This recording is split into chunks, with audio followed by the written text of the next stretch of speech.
नमस्कार बच्चों, welcome to science Haryana YouTube channel, खास हरियाणा बोर्ड स्टूडेंट्स के लिए।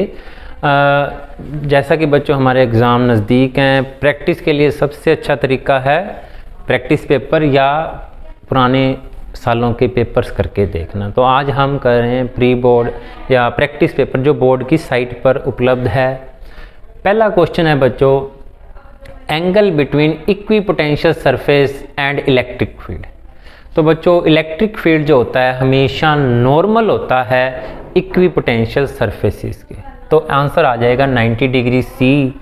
थोड़ा सा इसको समझ भी लेते हैं कि आखिरकार ये आंसर कैसे आया।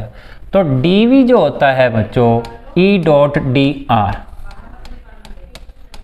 और जब टोटल पोटेंशियल पता लगाना तो इसका इंटीग्रेशन करते हैं हम, तो या E D S cos theta.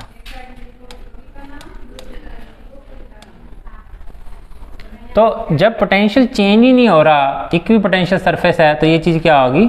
Zero. Change in potential zero होगा। तो इलेक्ट्रिक फील्ड जीरो नहीं हो सकता, ds जीरो नहीं हो सकता, तो किसको जीरो होना पड़ेगा? कोस थीटा को जीरो होना पड़ेगा। तो थीटा क्या हो जाएगा हमारा? 90 डिग्री हो जाएगा। तो इस तरीके से ऑप्शन आ जाएगा सी 90 डिग्री। नेक्स्ट क्वेश्चन देखें बच्चों, इंपॉर्टेंट है। परमिटिविटी ऑफ फ्री स्पेस के यूनिट। तो इसके लिए अपने को कूलम लॉ लिख के बिल्कुल इजीली आंसर आ जाएगा। F equal to Coulomb law क्या कहता है? 1/4 pi epsilon not Q1 Q2 by में R स्क्वायर। अब सब चीज़ों के यूनिट भर दो, एप्सिलॉन नॉट एक तरफ रख दो, आंसर आ जाएगा। एप्सिलॉन नॉट अपन एक तरफ ले जाते हैं, 1/4 पाई F Q1 Q2 upon R square. तो चार्ज को किस में मापते हैं? कूलम में, तो ये बच जाएगा कूलम स्क्वायर। फोर्स को मापते हैं न्यूटन में, 4 पाई के कोई यूनिट नहीं होंगे, और डिस्टेंस के यूनिट होते हैं मीटर स्क्वायर। तो ये बन जाएगा पर न्यूटन पर मीटर स्क्वायर कूलम स्क्वायर। तो इनमें से कौन सा ऑप्शन चूज करेंगे हम? ये ए ऑप्शन, कूलम स्क्वायर पर न्यूटन पर मीटर स्क्वायर। तो ऑप्शन ए करेक्ट है बच्चों, ठीक है। ये एग्जाम प्री बोर्ड में भी पहला ही क्वेश्चन था ये। नेक्स्ट क्वेश्चन देखते हैं हम। ये इस टॉपिक का एक क्वेश्चन पक्का आना है 1 नंबर में कि कोई चार्ज पार्टिकल मैग्नेटिक फील्ड में मूव कर रहा है, उस पर फोर्स क्या होगा। इस इक्वेशन के ऊपर 100% एक क्वेश्चन एग्जाम में मिलेगा। तो कोई जब चार्ज पार्टिकल मैग्नेटिक फील्ड में होता है तो उसके ऊपर फोर्स लगता है क्यू वी क्रॉस बी या q v b sine theta. तो अब हम देख लेते हैं, उसने कह रखा है कि एक चार्ज पार्टिकल रुका हुआ है। स्टेशनरी चार्ज का मतलब क्या हुआ कि उसकी स्पीड जीरो है, रुका हुआ है। वो रुका हुआ है तो उसकी वेलोसिटी जीरो है, तो उस पर कितना फोर्स लगेगा मैग्नेटिक फील्ड में? तो आंसर आएगा जीरो। क्यों? क्योंकि उसकी वेलोसिटी जीरो है, v जीरो। तो इसलिए F इजिकल टू क्या आ जाएगा? जीरो। और ऑप्शन सी हमें लगाना पड़ेगा आंसर। नेक्स्ट क्वेश्चन देखें। ये अच्छा क्वेश्चन लगा, थोड़ा सा बच्चों को बिल्कुल आसान है, थोड़ा सोचना पड़ेगा जिस क्वेश्चन के लिए बच्चों को, कि कितने नंबर ऑफ इलेक्ट्रॉन ड्रिफ्ट कर रहे हैं एक सेक्शन के अंदर जिसमें A करंट फ्लो कर रहा है और B सेकंड के अंदर। तो इसके लिए आपको करंट की डेफिनेशन पता होनी चाहिए। पता है किसी को करंट की definition? I equal to Q by t, Q by t, rate of flow of charge. तो हमको नंबर ऑफ इलेक्ट्रॉन पूछ लिए इसने, rate of flow of charge, और Q क्या होता है? Ne, जो हमारी सबसे पहली इक्वेशन है। तो I कितना दे रखा है अपने को? A ampere. तो I की वैल्यू क्या पुट कर देंगे अपन? A।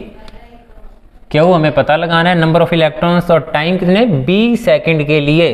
तो टाइम की वैल्यू क्या भर देंगे अपन? B, ठीक है।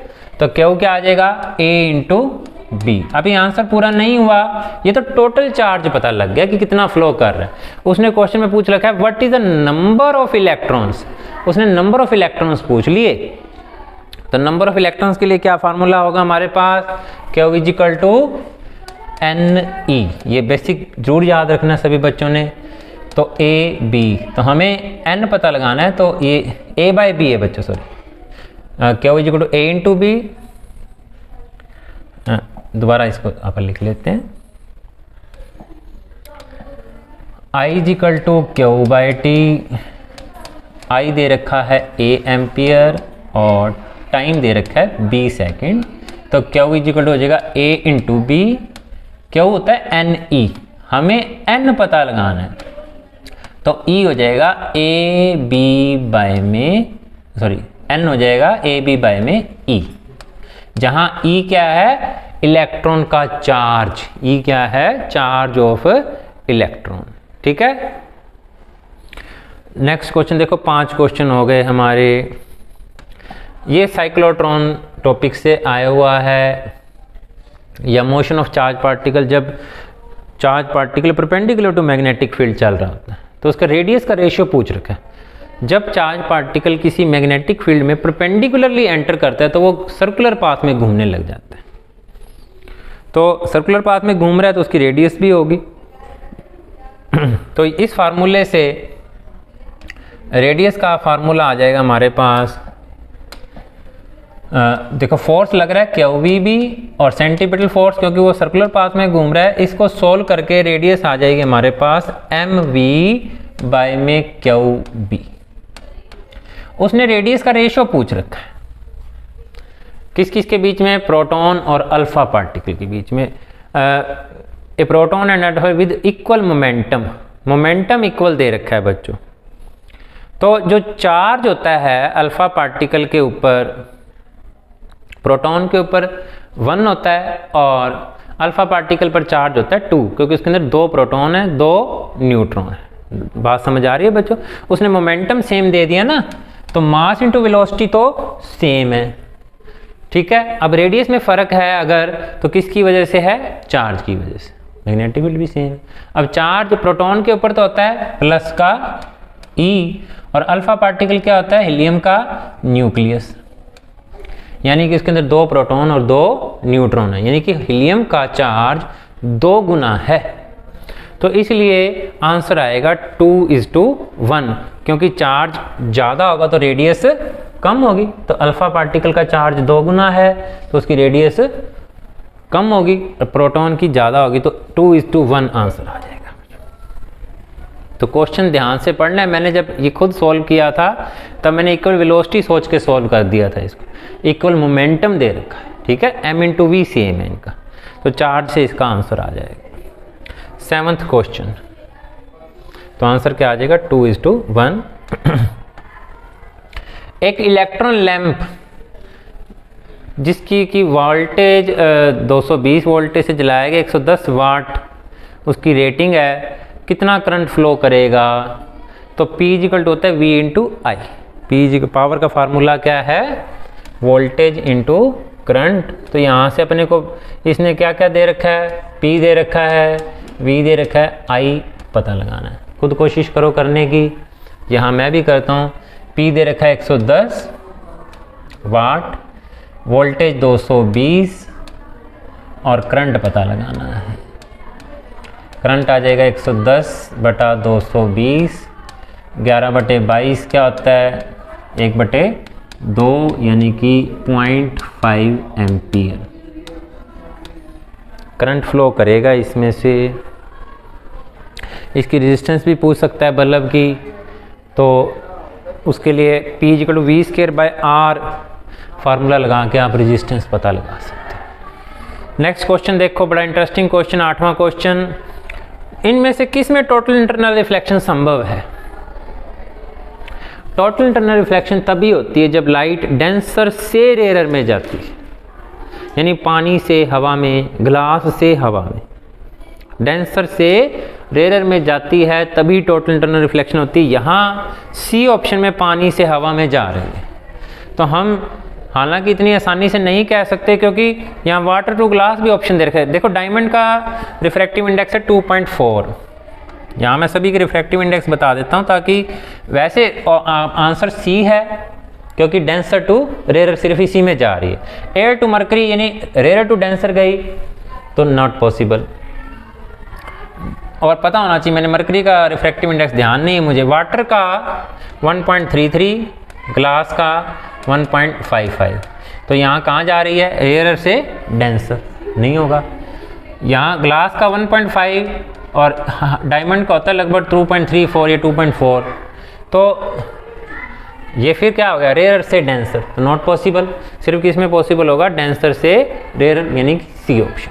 ठीक है, टोटल इंटरनल रिफ्लेक्शन यानी कि लाइट अगले मीडियम में गई ही नहीं, एक ऐसा एंगल होता है जिस पे वो टकरा के वापिस उसी मीडियम में आ जाती है, that is called critical angle. ठीक है, टोटल इंटरनल रिफ्लेक्शन। इसे मिलता जुलता एक क्वेश्चन आया हुआ था हमारे प्री बोर्ड में भी, μ=1/sin c वाला।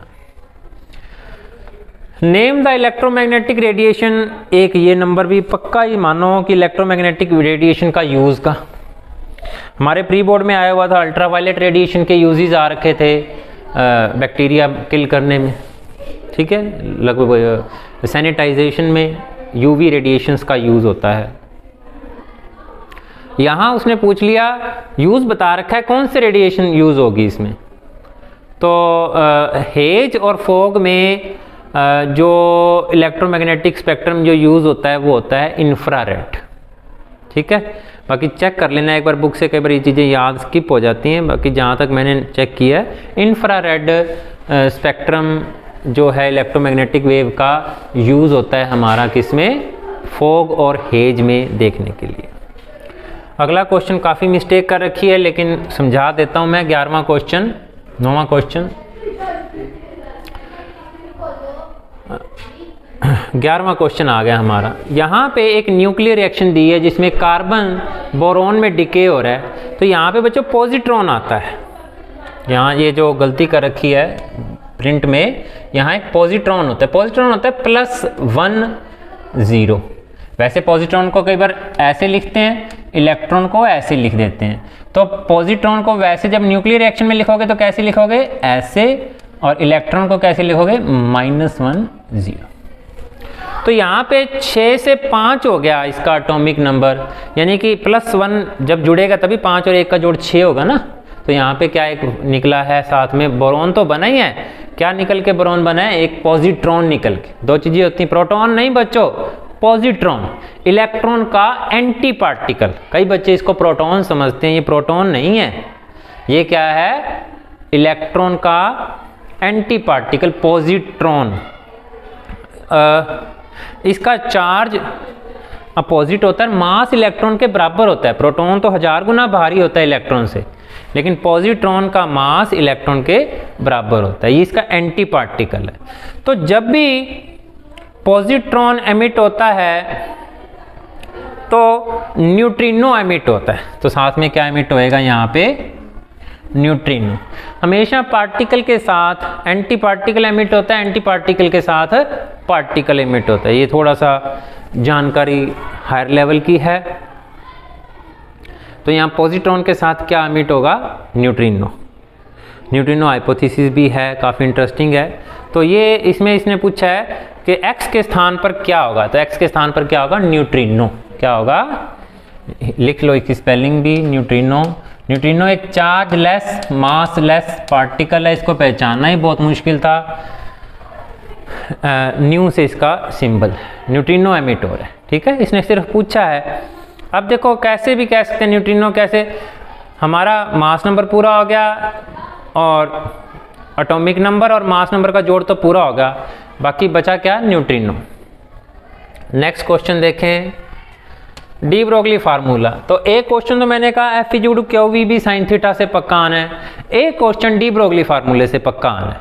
वैसे फार्मूला क्या है वेवलेंथ, डी ब्रोगली वेवलेंथ का, lambda is equal to h/mv।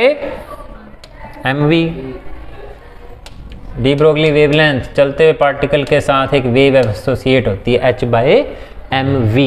इसने पूछ लिया डी ब्रोगली वेवलेंथ के साथ पार्टिकल का मोमेंटम p का क्या फार्मूला होगा। एनर्जी का क्या फार्मूला होता है, ये तो वेवलेंथ का फार्मूला है। एनर्जी का फार्मूला क्या होता है, hc/लैम्डा। किसी वेव की एनर्जी का फार्मूला क्या होता है, E = hc/लैम्डा, और मोमेंटम का होएगा h/लैम्डा। ये फार्मूला उसने लिखने के लिए कहा है। मोमेंटम जब लैम्डा वेवलेंथ के साथ कोई वेव पार्टिकल चल रहा है तो उसका मोमेंटम होगा h बाई लैम्डा। h यहाँ क्या है, प्लैंक्स कांस्टेंट है। 12वां क्वेश्चन बिल्कुल आसान, कि हमने आने वाली रेडिएशन, फोटो इलेक्ट्रिक इफेक्ट से आने वाले रेडिएशन की इंटेंसिटी बढ़ाई, स्टॉपिंग पोटेंशियल पर क्या प्रभाव पड़ेगा? कोई बताना चाहता है? इंटेंसिटी बढ़ाने पर स्टॉपिंग पोटेंशियल पर क्या प्रभाव पड़ता है? स्टॉपिंग पोटेंशियल पर कोई प्रभाव नहीं पड़ेगा। क्यों? क्योंकि इंटेंसिटी बढ़ाने का मतलब क्या है कि हमने नंबर ऑफ फोटॉन्स बढ़ाए हैं, ना कि आने वाले फोटॉन्स की एनर्जी बढ़ाई है। जब अगर हम फ्रीक्वेंसी बढ़ाते तो इसका मतलब आने वाले फोटोन की क्या बढ़ रही है, एनर्जी बढ़ रही। यहाँ पर हमने क्या बढ़ाया है, उसकी इंटेंसिटी, लाइट की इंटेंसिटी बढ़ाने का मतलब लाइट की मात्रा बढ़ाना। मात्रा बढ़ाने का मतलब संख्या बढ़ाई है हमने फोटॉन्स की, ना कि उनकी एनर्जी बढ़ाई है। तो स्टॉपिंग पोटेंशियल वही लगाना पड़ेगा, सेम आएगा। कहता क्या, कैसे वेरी करेगा? No variation in stopping potential, कि भाई क्योंकि आने वाले फोटॉन्स की हमने संख्या बढ़ाई है तो करंट ज़्यादा हो जाएगा, फोटो इलेक्ट्रिक करंट बढ़ जाएगा, लेकिन स्टॉपिंग पोटेंशियल सेम रहेगा। वो कुछ इस तरीके से ग्राफ आता है, इसका याद हो। स्टॉपिंग पोटेंशियल सेम है, लेकिन इंटेंसिटी बढ़ाने के कारण क्या बढ़ रहा है, करंट बढ़ रहा है। स्टॉपिंग पोटेंशियल सेम है। याद आया कुछ? I1, I2, I3 ग्राफ है ये। चलिए बच्चों 12 क्वेश्चन, 13वां क्वेश्चन बहुत ही इंपॉर्टेंट, लगभग हर साल ये क्वेश्चन आया हुआ है कि हमें हाइड्रोजन की किसी स्टेट की एनर्जी दे देते हैं, काइनेटिक एनर्जी दे देंगे, पोटेंशियल एनर्जी पूछ लेंगे, पोटेंशियल एनर्जी दे देंगे, टोटल एनर्जी पूछ लेंगे। तो यहाँ क्या दिया हुआ अपने को, टोटल एनर्जी दे रखी है। तो टोटल एनर्जी जब दे रखी है तो काइनेटिक एनर्जी पता लगानी है, तो बस इसका निशान बदल देना, प्लस कर देना, ठीक है। तो काइनेटिक एनर्जी कितनी हो जाएगी, plus 3.4 electron volt kinetic energy हो जाएगी। और पोटेंशियल एनर्जी जब पता लगानी हो तो आपको 2 गुना कर देना इसका, -3.4 का, ठीक है। तो 2 से मल्टीप्लाई जब करेंगे -3.4 को तो क्या आ जाएगा, 6.8। तो ये तो है पोटेंशियल एनर्जी और ये है काइनेटिक एनर्जी। कौन सी स्टेट में, first excited state. First excited state का मतलब क्या होता है, n=2, ठीक है। Ground state n=1। ये कल वाइवा में भी पूछे गए थे तुमसे क्वेश्चन, पी टाइप सेमीकंडक्टर के ऊपर क्या चार्ज होता है? कोई चार्ज नहीं होता, न्यूट्रल होता है। पी टाइप सेमीकंडक्टर क्या होता है,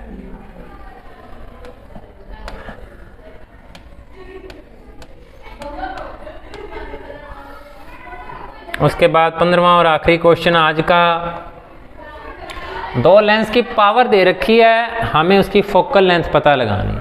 पास पढ़ें, ये इसने थिन लेंस का, ये कंडीशन देनी जरूरी है, तभी आप ये फार्मूला। तो टोटल पावर जो हो जाएगी वो क्या होती है, सभी पावर लेंसेज की जोड़ 2। तो एक 6 डायोप्टर का दे रखा है, दूसरा -2 डायोप्टर का दे रखा है, तो नेट पावर क्या रहेगी, 4 डायोप्टर, ठीक है। उसके बाद उसने पूछी फोकल लेंथ, तो 10th में भी हमने ये फार्मूला सीखा हुआ है, P=1/f। तो f क्या आ जाएगा, 1/p, 1/4 1/4 हो जाएगा 0.25 मीटर। मीटर लिखना जरूरी है तभी बात बनेगी, या 25 सेंटीमीटर उत्तर आ जाए। तो ठीक है बच्चों, कल हम करेंगे 2-2 नंबर वाले क्वेश्चन, जितने हो जाएंगे 15-20 मिनट में। आज के लिए इतना ही, मर्जी